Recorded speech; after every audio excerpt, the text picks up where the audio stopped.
maanta magaalada Gaalkacyo xarunta gobolka Mudug musharaxnimo uga dhawaaqay Axmed Cabbaas Axmed waxaana xaflad weyn halkaas lagu qabtay ka soo qayb galay qaybaha kala duwan ee bulshada halkaas ku dhaqan sida faafinta warkaan oo magaalada Gaalkacyo nooga soo diray Axmed Cabbaas Axmed ayaa maanta waxa uu magaalada Gaalkacyo uga dhawaaqay inuu yahay musharax u taagan xilka madaxtinimo ee dawladda Puntland xilliga soo socda waxayna xafladan ka dhacday hoteelka Uulnaaye ee ku yaala magaalada Gaalkacyo xafladdu Axmed Cabbaas Axmed uga dhawaaqay musharaxnimadiisa ayaa waxa ka soo qayb galay nabadoono odayaal siyaasiyiin dhalinyaro iyo waliba qaar kamid ah musharaxiinta u taagan xilka madaxtinimo ee dawladda Puntland xilliga soo socda oo dhamaantoodna soo dhaweeyay musharaxnimadiisa una balan qaaday inay la shaqeyn doonaan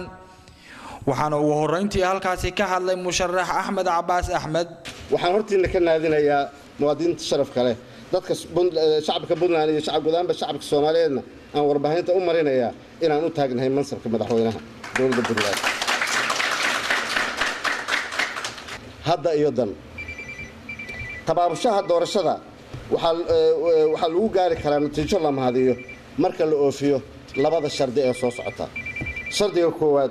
waa ambaqaadida wadatashi looga goleeyahay in isku aragti laga noqdo waayihii Puntland soo martay gaar ahaan 5 sano ee ugu dhameysay arrimaha aan laga fursanayn in laga wada tashado lagana heshiiyo waxa ugu mudan qadiyada deegaanada Sool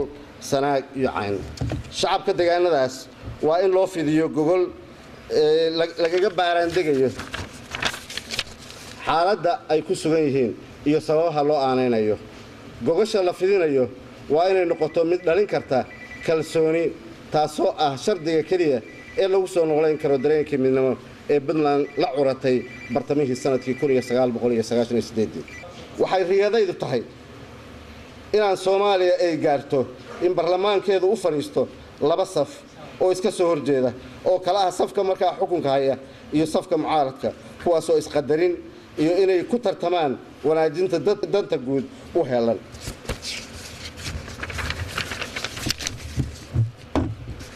waxaan kaloo xoreyn doonaa warbaahinta haddana way hor joogaan waxaan farayaa in qofka ay dabagalka ugu badan ku sameeyaan uu noqdo aniga haddii alla ii garto in la ii doorto mansabka aan hibanayo sidoo kale waxaa halkaas ka hadlay nabadoon Yaasiin Cabdisamad musharax madaxweynaha injineer Cabbaas waxaan leenahay soo dhawow welcome nasiibkaaga Ilaahay ha kugu garab galo haddii madaxtinimada Puntland adigana ay khayr ku tahay annagana khayr noo tahay Allah kuu sakhiro haddii ay adiga dib ku tahay annagana dib noo tahayna wax ka khayroon adigana Allah ku siiyo annagana mid khayr qaba Allah noo keen musharaxiinta oo dhan saasaan leh Cabdiraxmaan Cabdullaahi Cali telefishinka caalamiga ee Somali Channel Gaalkacyo